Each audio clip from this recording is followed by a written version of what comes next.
So I want to let you guys in on a super intense, dirty secret. It's about money and politics. Get ready.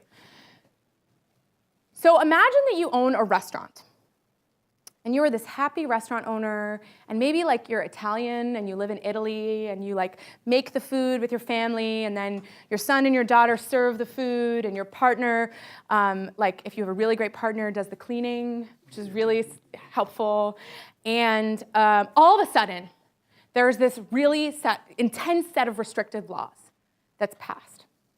And the new laws in Italy, poor Italians, say that as a restaurant, you may only cook the food, serve the food, or clean up after the food. You may not do all three at once. What do you do? And, oh wait, there's one other part of the law that they forgot to include. The people who cook the food, serve the food, and clean up after the food can't talk to each other. This is how restrictive and strange campaign finance laws are in our country. Genuinely, as someone who has worked on every side of the partition in campaign finance, as an organizer, I could either, as a part of an official entity, like as a part of a 501c4 nonprofit or a 501c3 nonprofit or a PAC, and these rules were designed to help us, genuinely.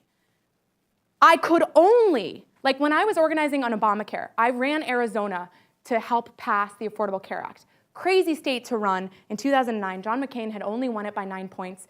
Huge unregistration rates, massive Latino population, Latinx population. I was super excited to work there. And we had 3 blue dog Democrats in 2009 and 2010, blue dog congressional seats that we were going to persuade on healthcare. Because I was officially a part of the Democratic National Committee, I couldn't work with SEIU or the healthcare unions that were doing organizing legally. I could not work with the people who were doing organizing of healthcare workers to pass the Affordable Care Act. So in some instances, these campaign finance rules are actually really helpful, and these philanthropic divisions are really helpful. In other instances, they mean that you as citizens have literally 300 times more power than I do as a professional. Because when I was working for a 501c3 organization that can just do education and can't do advocacy because of our tax status with the IRS, I couldn't go and lobby a member of Congress or lead my local citizens in lobbying a member of Congress to pass healthcare reform. It's really restrictive. And so to your point, back to your point at the end of the day, you guys are the only ones online, here in the room, who can do this stuff. The institutions are broken. We don't know better than you do. You know better than we do.